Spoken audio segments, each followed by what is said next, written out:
Hi friends, வாங்க இன்றைக்கி என்ன சமைக்கலாம்னு சொல்லிட்டு பார்க்கலாம். இட்லி பொடி தான் செய்ய போகிறோம். அதுக்கு என்னென்ன பொருள் தேவைன்னு சொல்லிட்டு பார்க்கலாம் வாங்க. கடலைப்பருப்பு 1 கப்பு, உளுத்தம்பருப்பு 1 கப்பு, வெள்ளை எள்ளு 1/2 கப்பு, துவரம்பருப்பு 1/2 கப்பு, உடச்ச கடலை ஒரு 2 ஸ்பூனு, பூண்டு ஒரு 2 கட்டி பூண்டு, 1/2 கப்பு வேர்க்கடலை, 1 ஸ்பூன் சீரகம், 10 காஞ்ச மிளகா, கருவேப்பிலை. வாங்க ஃப்ரெண்ட்ஸ், எப்படி செய்யலாம்னு சொல்லிட்டு பார்க்கலாம். அடுத்தது பெருங்காயம்.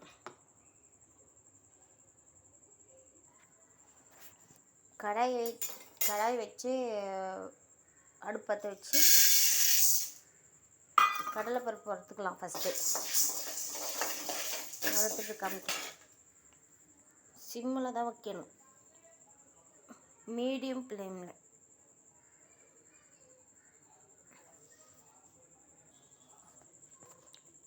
பாருங்கள் ஃப்ரெண்ட்ஸ், கடலைப்பருப்பு வறுத்தாச்சு. இப்போ எடுத்து கொட்டிக்கலாம்.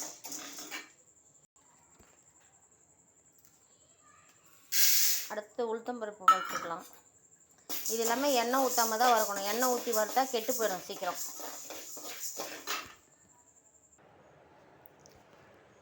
உளுத்தம்பருப்பு வறுத்தாச்சு, அடுத்து கொட்டிக்கலாம்.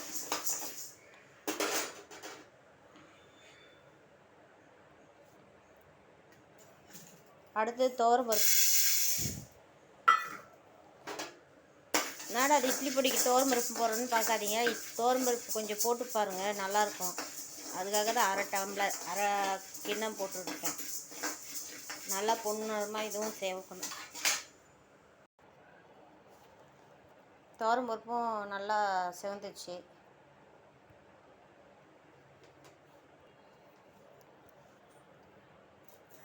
அடுத்து வேர்க்கடலை போட்டுக்கலாம். தோலோடு போட்டுக்கணும் வேர்க்கடலை, அப்போ தான் நல்லாயிருக்கும். தோல் எடுக்கக்கூடாது. வேர்க்கடலை வறுத்தாச்சு.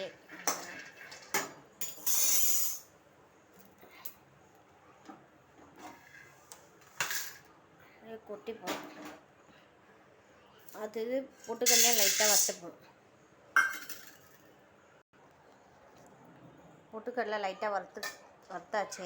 அதையும் எடுத்து கொட்டிப்போம். அடுத்து எள்ளு போட்டுப்போம்.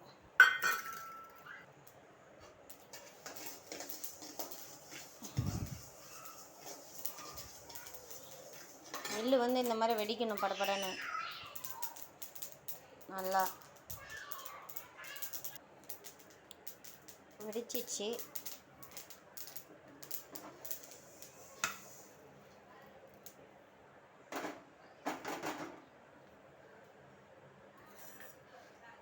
அது பூண்டு போட்டுக்கலாம்.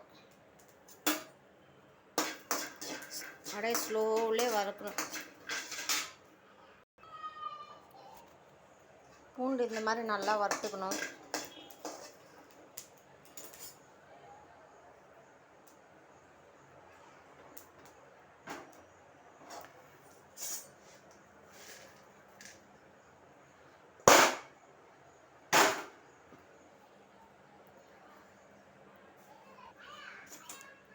அது சீரகமும் லைட்டாக வறுத்துக்கணும்.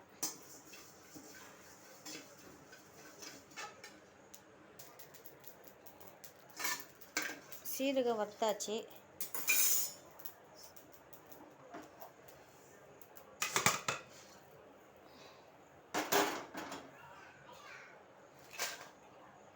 காஞ்ச மிளகாய் வறுத்துக்கணும்.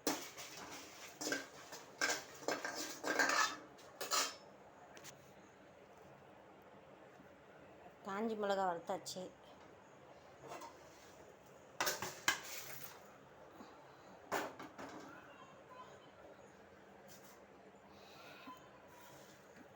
அது கறிவேப்பிலை கழுவி ஆற வச்சேன் கொஞ்ச நேரம்.